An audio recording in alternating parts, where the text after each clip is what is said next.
அனைவருக்கும் வணக்கம்.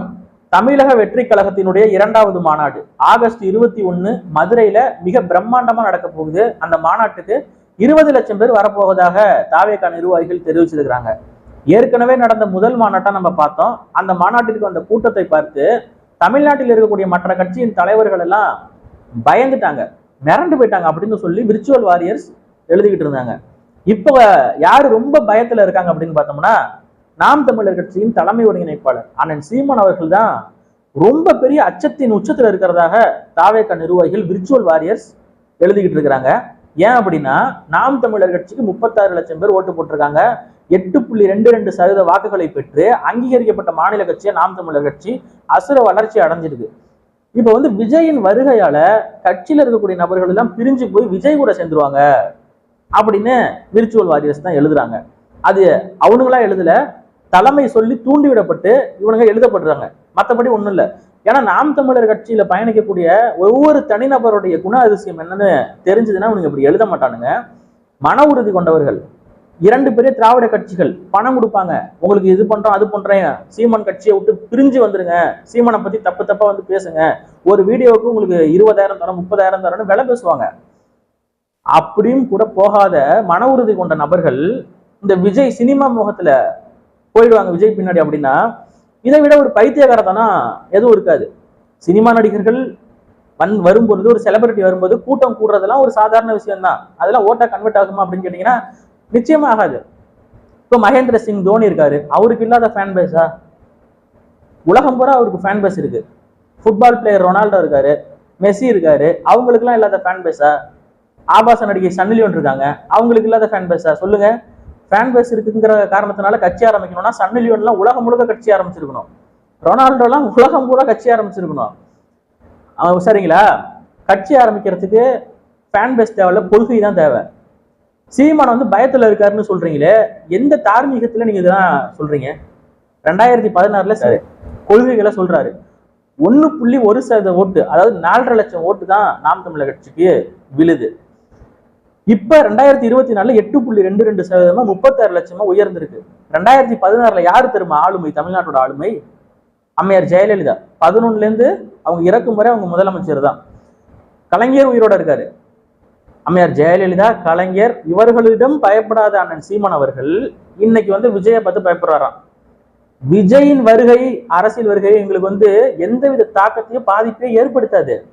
ஏன் சொல்றேன்னா, 2019ல கமல், 2026ல விஜய், ரெண்டையும் ஒரே கோட்ல தான் வச்சு நாங்க ஒப்பிடுவோம். 2019ல கமல், 2021ல கமல், 2026ல விஜய். மறுபடியும் 2029 பாராளுமன்ற தேர்தலில் இன்னொரு புதுசா நடிகரை இறக்குவாங்க. ஒவ்வொரு சீசனுக்கும் இந்த மாதிரி இறக்கி விட்டு ஓட்டை பிரிக்க விடுறது.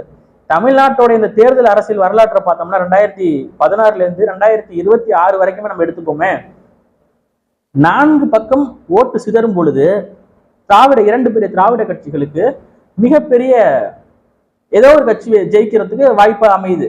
2016ல பார்த்தோம்னா இவங்க விஜயகாந்த், திருமாவளவன், வைகோ எல்லாம் சேர்ந்து ஒரு கூட்டணி, மக்கள் நல கூட்டணின்னு ஆரம்பிச்சாங்களா? பாட்டாளி மக்கள் கட்சி தனிச்சு நிக்குது. திமுக கூட்டணி, அதிமுக கூட்டணி. 2016ல அம்மையார் ஜெயலலிதா தனித்து நிக்கிறாங்க, 4 நிக்கிறாங்க.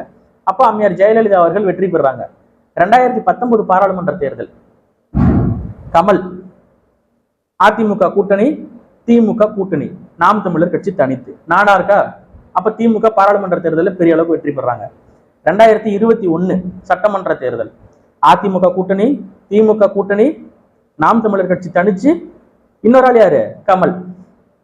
2019க்கும் 21க்கும் கமல். 4ஆ பிரியுதா? திமுக வெற்றி பெறுது. 2024 இங்க 4ஆ இப்ப பிரியறதுக்கு காரணம் என்னன்னா, பாஜகவும் பாமக இவங்கெல்லாம் ஒரு கூட்டணி போட்டாங்க, அதிமுக ஒரு கூட்டணி, திமுக ஒரு கூட்டணி, நாம் தமிழர் கட்சி தனிச்சு. இப்பயும் 4ஆ பிரியுதா ஓட்டு? திமுக பெரிய அளவுக்கு வெற்றி பெறாங்க. 2026ல பாஜக பாமக கூட்டணி இருக்காது, அது அதிமுகவோட போய் சேர்ந்துரும். திமுக கூட்டணி, நாம் தமிழர் கட்சி தனிச்சு. இன்னொரு ஆள் தேவைய? 4ஆ பிரிக்கணும்ல ஓட்ட, இன்னொரு ஆள் தேவையில்ல, விஜய். அப்புறம் 2029ல விஜய் இதே மாதிரி தனிச்சு நிக்க மாட்டாரு, கூட்டணி திமுக கூட்டணிக்கு போயிடுவாரு. அப்பயும் 4ஆ பிரிக்கணும்ல.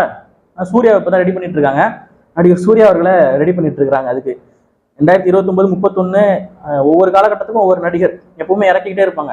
இனிமே வரக்கூடிய அரசியல் எல்லாமே அப்படித்தான் இருக்கும். இதான் மக்களே கலை யதார்த்தம்.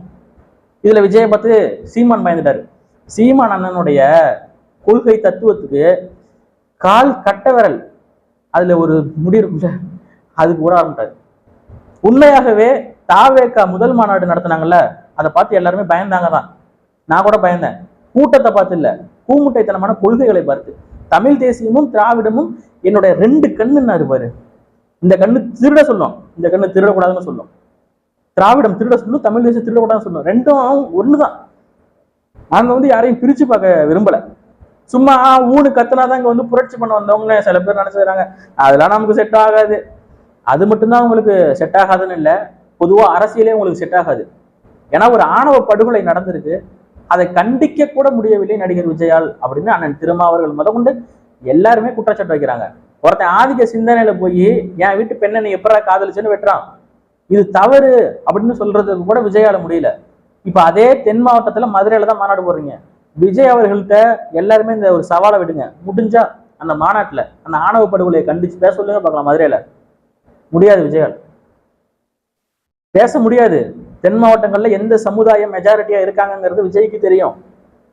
இதை பத்தி பேசாம கடந்து போயிட்டா 2 ஜாதிக்காரனோட ஓட்டையும் வாங்கிடலாம். பேசிட்டோம்னா ஒரு ஜாதிக்காரன் ஓட்டு போட மாட்டான். இதுதான் உண்மை. இதனாலதான் விஜய் வாயவே திறக்காம இருக்காரு. இந்த வாக்கு அரசியலை மட்டும் குறிவைத்து வரக்கூடிய நபர்கள் மிகவும் கேவலமானவர்கள். இவர்களை நம்பக்கூடாது. இவர்கள் எல்லாம் அரசியல் பேசவே தகுதியற்றவர்கள். போலி போராளிகள் கேள்விப்பட்டிருக்கீங்களா?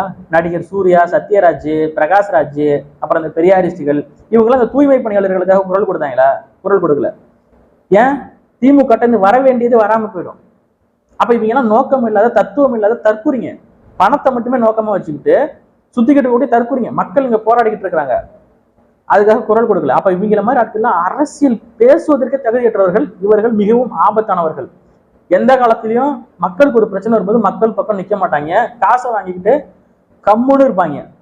ஐயோ போன ஆட்சியில பார்க்கணுமே நடிகர் சூர்யாலாம், அடேங்க அப்பா.